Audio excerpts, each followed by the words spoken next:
Hello everyone. UP प्रारंभिक परीक्षा 2026 के रणनीति के बारे में हम लोग आज बात करेंगे, जो 6 दिसंबर 2026 को प्रस्तावित है। सर्वप्रथम देखते हैं इसके पाठ्यक्रम क्या होगा और क्या महत्वपूर्ण किताबें होंगी जिसको हम अध्ययन करके प्रारंभिक परीक्षा पास कर सकते हैं। देखिए, सबसे पहले हमको ध्यान देना है यहाँ पे कि इसका पाठ्यक्रम क्या होने वाला है। ठीक है, पाठ्यक्रम जो है इसको कंठस्थ होना चाहिए लोगों को, जो भी ये परीक्षा जो है परीक्षा की तैयारी कर रहे हैं।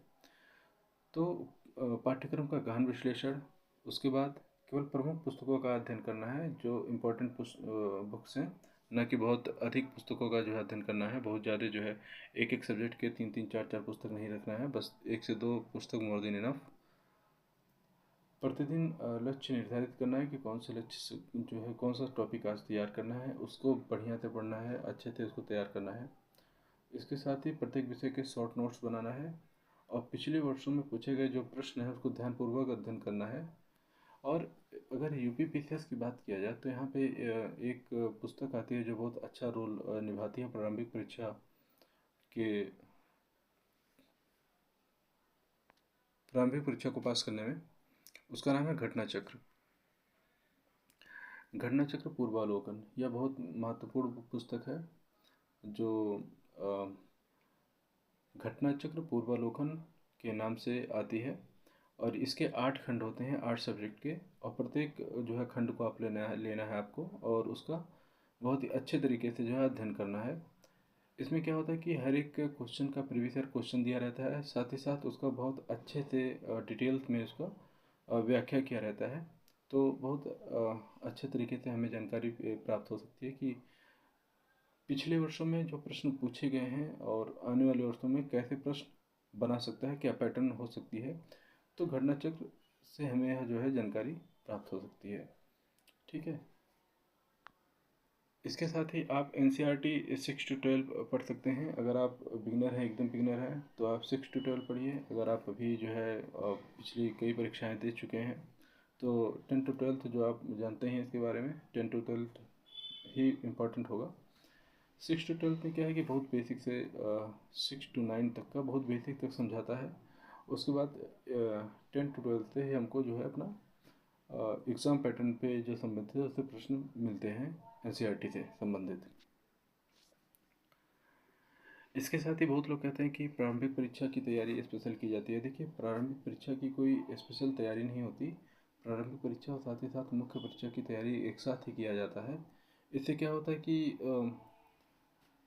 आपको बहुत विषयों की जो है बहुत अच्छी समझ होती है, जिससे कि आपको समस्या नहीं होगी मेंस को लिखने में भी।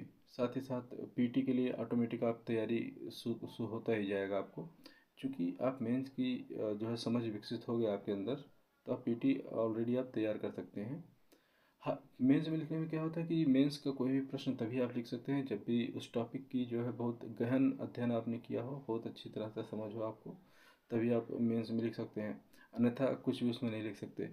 पीटी में और मेंस की जब तैयारी अच्छी रहेगी तो जाहिर सी बात है पीटी आपका उसी फैक्ट में से पीटी भी क्वेश्चन पूछे जाते हैं प्रीलिम्स में। तो प्रीलिम्स और मेंस की तैयारी कंबाइंड होती है, कोई स्पेशल तैयारी प्रीलिम्स में नहीं होती है। बस प्रीलिम्स में क्या होता है कि हर एक टॉपिक जो इम्पोर्टेंट टॉपिक है उसे आप जो है शॉर्ट नोट्स के माध्यम से बना सकते हैं, शॉर्ट नोट्स में जो है देख सकते हैं, बस यही इम्पोर्टेंट है। लेकिन अगर कोई कह रहा है कि पीटी की परीक्षा अलग है और मेंस की परीक्षा अलग है, देखिए ऐसा नहीं है, दोनों का कंबाइंड होता है। और इससे बहुत ही अच्छा रिस्पांस मिलता है आपको अगर पीटी और मेंस एक साथ आप लेकर चल रहे हैं। अब देखते हैं प्रारंभिक परीक्षा का पैटर्न क्या है। समान अध्ययन प्रथम 2 प्रश्न इसमें होते हैं, 2 प्रश्न पत्र पूछे जाते हैं। पहला होता है समान अध्ययन प्रथम और समान अध्ययन द्वितीय, जिसको हम सीसैट के बारे में बात करते हैं, या 33% होता है जो क्वालिफाइंग होता है। जो समान अध्ययन प्रथम है इसमें प्रश्नों की संख्या 200 तक होती है, और इसके लिए आपको समय निर्धारित किया जाता है 2 घंटे। इसमें माइनस मार्किंग भी होती है। और समान अध्ययन द्वितीय में भी जो है 100 प्रश्न होते हैं और इसे 2 घंटे का समय निर्धारित किया जाता है, जिसमें 33% आपको क्वालिफाइंग करना रहता है। जो समान अध्ययन प्रथम प्रश्न पत्र है, यह आपका जो है जनरल स्टडी है, जिसमें इसके 4th पिलर हैं इतिहास, ठीक है, भूगोल, भारतीय राज्य व्यवस्था एवं संविधान, अर्थव्यवस्था, ये मुख्य मुख्य सब्जेक्ट माने जाते हैं, कोर सब्जेक्ट माने जाते हैं। तो इसमें देखते हैं क्या क्या है। तो प्राचीन इतिहास, इतिहास में देखिए 3 सब्जेक्ट आते हैं, प्राचीन इतिहास, मध्यकालीन और आधुनिक। इसको संपूर्ण आपको अध्ययन करना है, जिसमें से आधुनिक को बहुत इंपॉर्टेंट माना जाता है और प्राचीन को भी इम्पोर्टेंट माना जाता है। जो प्रारंभिक परीक्षा में मध्यकालीन से बहुत कम मात्रा में प्रश्न पूछे जाते हैं। तो प्राचीन और आधुनिक बहुत अच्छी तरीके से आपको जो है तैयार करना है। इसके साथ ही इतिहास में जो एक और खंड आता है जिसमें आर्ट एंड कल्चर कहा जाता है, तो उसको भी आपको लेकर चलना है, क्योंकि कुछ प्रश्न पूछे जा सकते हैं और पूछे गए हैं प्रीवियस ईयर पेपर्स में। भूगोल में 2 सब्जेक्ट आपका है, एक है भौतिक भूगोल के मुख्य सिद्धांत, जो भौतिक भूगोल है, दूसरा है भारत का भूगोल, तीसरा है विश्व का भूगोल।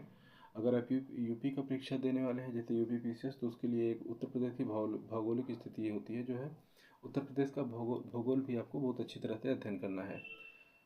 तो इसमें जो है ये सब्जेक्ट है, ठीक।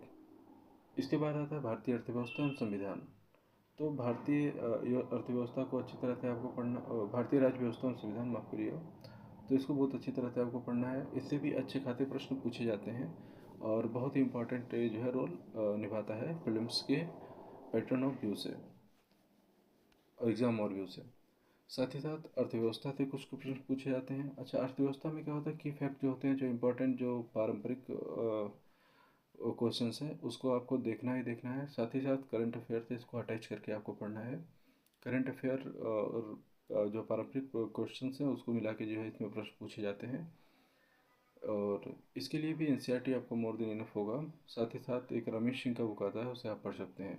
लैंड एंड लाल का एक बुक आता है, जो उत्तर प्रदेश पीसीएस परीक्षा के लिए महत्वपूर्ण माना जाता है। इसके बाद विज्ञान, जिसमें भौतिक विज्ञान और रसायन विज्ञान, जीव विज्ञान 3 सब्जेक्ट होते हैं। इसमें जीव विज्ञान से ज़्यादा प्रश्न पूछे जाते हैं। रसायन विज्ञान और भौतिक विज्ञान से अभी तक तो उतने प्रश्न नहीं पूछे गए हैं, लेकिन जीव विज्ञान से इसमें अधिक प्रश्न पूछे जाते हैं।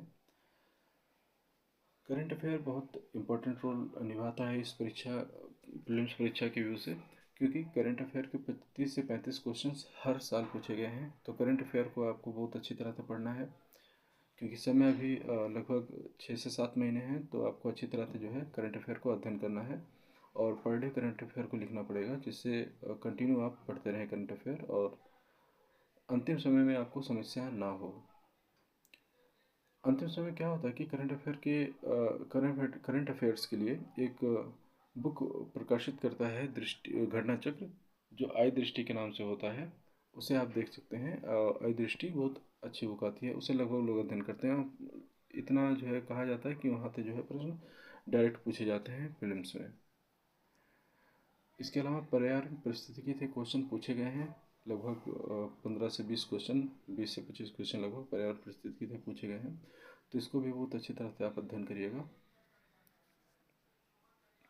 ये तो हो गया प्रथम प्रश्न पत्र के बारे में। अब हम बात करते हैं द्वितीय प्रश्न पत्र के बारे में, जो समान अध्ययन द्वितीय सेकंड के नाम से जाना जाता है, जो 33% क्वालिफाइंग है। इसमें आपको 33% लाना पड़ेगा। उसके बाद आप अगर इसे क्वालिफाइंग करते हैं तभी आपका प्रश्न पत्र प्रथम जो है जांचा जाएगा, नहीं अन्यथा जो है आप प्रीलिम्स क्वालिफाई नहीं कर पाएंगे। तो इसमें 33% लाना बहुत आवश्यक है, इसको कभी आप इग्नोर नहीं कर सकते हैं, क्योंकि इसमें 33% लाना भी लोगों के लिए मुश्किल हो जाता है। इसमें कुछ प्रश्न पूछे जाते हैं कंप्रीहेंशन से, अंतर व्यक्तित्व क्षमता और संप्रेषण कौशल से, संप्रेषण मेथड है कम्युनिकेशन, इसे आप पढ़ सकते हैं। रीजनिंग, जिसे तार्किक एवं विश्लेषणात्मक योग्यता कहा जाता है, और निर्णय एवं समस्या समाधान, ये वाला टॉपिक आप पढ़ सकते हैं। ये आपका जो है कोई ऐसा एक कॉम्प्रिहेंशन देगा, उसमें आपको बताएगा कि आपको निर्णय इसमें लेना है। जैसे आप मेले में हैं और अचानक मेले में आग लग गई, तो आप क्या करेंगे, जहाँ पे जनता को बचाना भी है और भी समस्या है। तो इस तरह से प्रश्न पूछे जा सकते हैं इसमें, ठीक है। सामान्य बौद्धिक क्षमता, ठीक, 10वीं स्तर तक की गणित इसमें पूछी जाती है, जो आपको ही है कि अर्थमेटिक एडवांस मैथ, है ना, 10वीं स्तर तक की। हिंदी भी सेम वैसे ही, समान हिंदी और समान अंग्रेजी ठीक उसी प्रकार पूछी जाती है 10वीं स्तर तक के।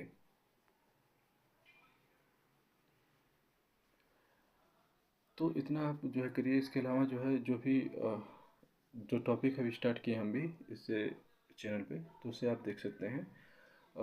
इसमें हम प्रारंभिक परीक्षा को ध्यान में रखते हुए हिस्ट्री, ज्योग्राफी और भारतीय राज्य व्यवस्था और इन्वायरमेंट और इकोलॉजी का जो है एक सीरीज़ चलाएंगे, जो कंटिन्यू आपका जो है आपको वीडियो मिलता रहेगा। तो इसको आप ध्यान में रख के उसे आप अध्ययन कर सकते हैं। उससे भी जो है आपको बहुत ज़्यादा उससे फ़ायदा मिलेगा एग्ज़ाम को लेकर। ठीक है। तो और इसके अलावा जो है हमारे इसमें आप जो है बुक्स का जो दिखाया है कि बुक्स भी आप देख सकते हैं, तो इसके लिए एक वीडियो हम ऑलरेडी बना के चैनल पे अपलोड कर दिए हैं। उसे आप देख सकते हैं। उसमें बहुत अच्छी तरह से मैंने बताया है कि आपको कौन सा बुक बेटर रहेगा आपको इस एग्ज़ाम पॉइंट ऑफ व्यू से, तो उसे आप देख सकते हैं। तो इतना ही आज के लिए, धन्यवाद।